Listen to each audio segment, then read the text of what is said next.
Hey guys, welcome to your daily mobility flow. If you got tight ankles, you came to the right place. Start the intro. Just kidding, there's no intro. That was a joke. It's just you and me. Okay, you need your towel. So if you need to press pause, grab a belt, a towel, some type of strap, an old t-shirt, in any of the above. But you only need one. We're going to work on your ankles today, like I just said. This is all ankles, all today. Before you turn the video off, you know you need it, so do it. Here's what we're going to do. We're going towel, belt, sock, t-shirt around the foot. Leave the heel open, your arch open, grab the top of your foot. We're going to sit knee straight, and we're just going to work that knee out straight and pull the toes back towards you. So I'm trying to stay dorsiflexed. That's where my toes are pulling up towards my shin. And we're just going to work this back and forth. So set it. Try to actively turn on your tibialis anterior, this muscle here at the base of the shin, and pull that toe back towards the shin while you extend out. If you start getting a little burn in the front of your shin while you're getting the stretch in the back of your calf, that's even better. We can work on kind of building some strength in our anterior tib while we stretch the calves. It's important that you stay toe back towards you. Okay, I'm going to switch sides. You can stay there if you want. My anterior tib's starting to burn if I'm pulling, so I'm just going to switch and start working that other ankle. Ooh. Burns. Calf stretch just burns. It always burns. All the time.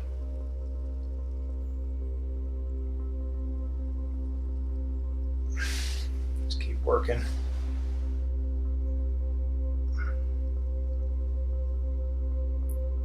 Starting by stretching out the calf, stretching out the Achilles. We're going to work more so towards the Achilles here in a minute. But we want to start with the calf, the belly of the calf first.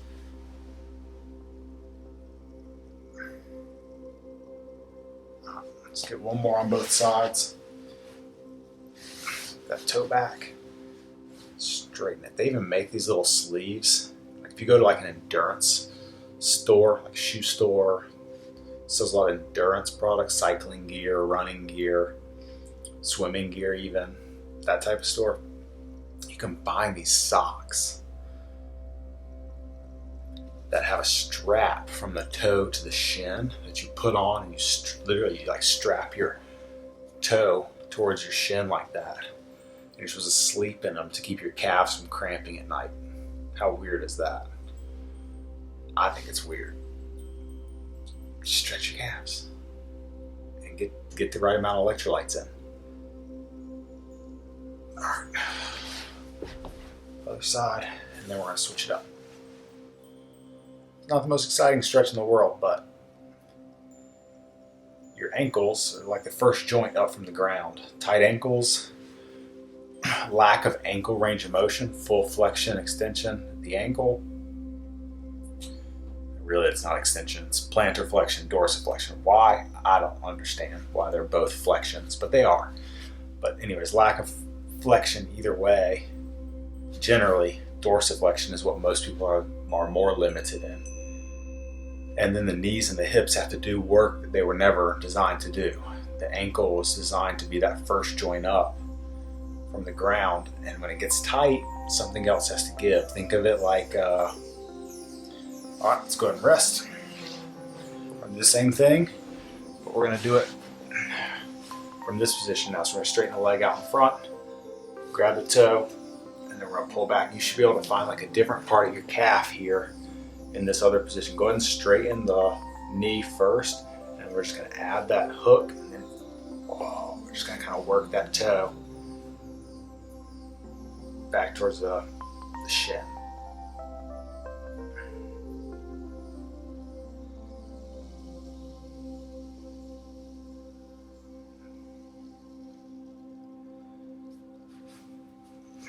So yeah, ankles get tight, other joints have to do work they weren't supposed to do.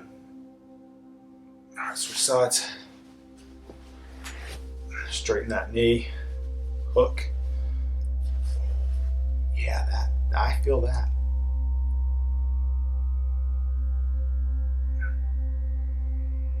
Which is, where a lot of people squat really suffers.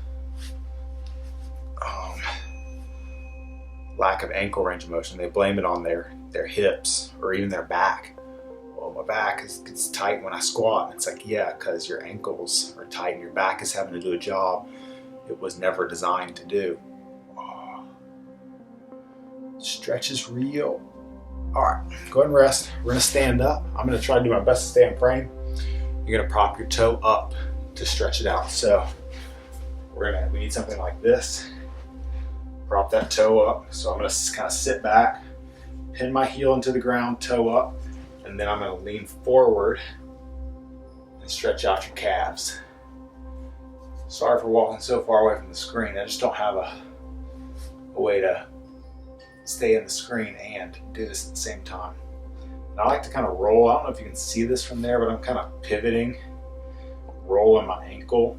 So imagine like this twisting motion at the leg to kind of find a little bit of that inside groove.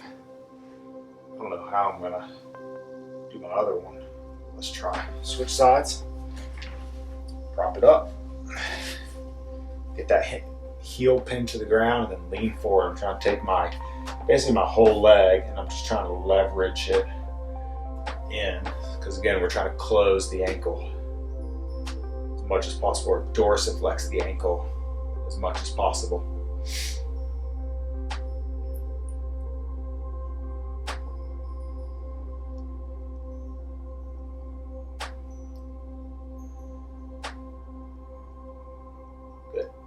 Okay, going back down. We're gonna go to base position because we're gonna work the other side of the ankles. So we've been working dorsiflexion, so pull it this direction when I was sitting out. Now we're gonna work on extension or plantar flexion. So I'm gonna kind of sit back onto my heels. I'm kind of forcing my ankles flat, and then I'm gonna push my toes into the ground and just kind of walk back and stretch out my arches. So really trying to kind of stretch my toes out, and then ankle flexion. We're just going to rock back and forth. You don't need to push all the way back into a squat. We're just trying to really stretch out your arches and your toes, basically. Back and forth. Ankle mobility. We should do a little pre-test, post-test on this. Done a little pre-test ankle, like ankle dorsiflexion test, and then we stretch it out and then retest and see how big of an improvement we made. That would have been nice. All right, one more. Sit back. Man, my ankles are starting to burn. It's good though. Sometimes it's kind of boring to focus on just like one thing like this, the ankles and the feet. But at the same time, that's how you really get somewhere. That's how you really make progress, is by getting that focus in. Okay, so we've stretched out the calves and the feet and the ankles. So now we're going to work on the Achilles, which we've done this a million times. Forearms on the knee, and I'm going to drive my knee down towards the ground, and I'm again just trying to close this angle. Because my knee is flexed right here, or bent, you're not going to get the same stretch in the calf because the calf crosses the knee joint. It's a weak knee flexor. So when I flex the knee, it's in a shorter position, which means not stretched, right? Long positions equal stretch, short positions, it's the opposite of stretching. So by shortening the calf right here, by bending the knee, I'm allowing a little bit more pressure to go down out of the belly of the calf and into the ankle or the Achilles. So I can work on, my ankle range a little bit better without being totally limited by calf flexibility. Flexibility and All that stuff just gets mixed up. Flexibility, switch sides, mobility, range of motion. It all gets kind of mixed up. Flexibility is a little bit of a misnomer because you're not actually trying to have stretchier muscles. That's not the goal. Like flexibility, the way you think of it, like rubber is flexible. What we want is adequate range of motion. Adequate's a terrible word, and we don't like it because it sounds so, I don't know, boring. It sounds so bland, vanilla. But adequate range of motion is really what we want. The problem is that most of us have inadequate range of motion. We don't have enough range of motion at some of our joints. Ankle, hip are usually the biggest culprits. Most people don't have a problem flexing their knee all the way like this. That's not an issue for most people. But ask people to sit down on their ankles like this, and they can't do it because they're missing adequate range of motion at the ankle. Similar things happen with the hips. And then the thoracic spine, actually the upper back, is kind of the other big lack of mobility. It's not usually the shoulders, it's usually the upper back. But so what we really want is an adequate range of motion. We want the right amount of range of motion at the right joint. And I don't want more range of motion in another joint because mobility and stability are always opposites.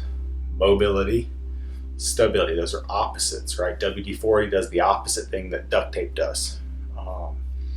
And when we constantly mobilize joints, we make them less stable because mobility is the opposite of stability. So we don't really just want always more mobility. That's a little bit of a misnomer. We want the right amount of mobility and the right amount of stability at a joint. So how we stretch and what we do is actually pretty important, but maybe we'll talk about that tomorrow.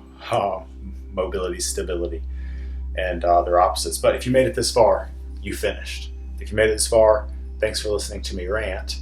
If you made it this far, click the like button, drop a comment, tell somebody about it. Hopefully, if somebody has tight ankles, they'll find this and it'll help. So yeah, go work out, do something cool. I will see you guys tomorrow.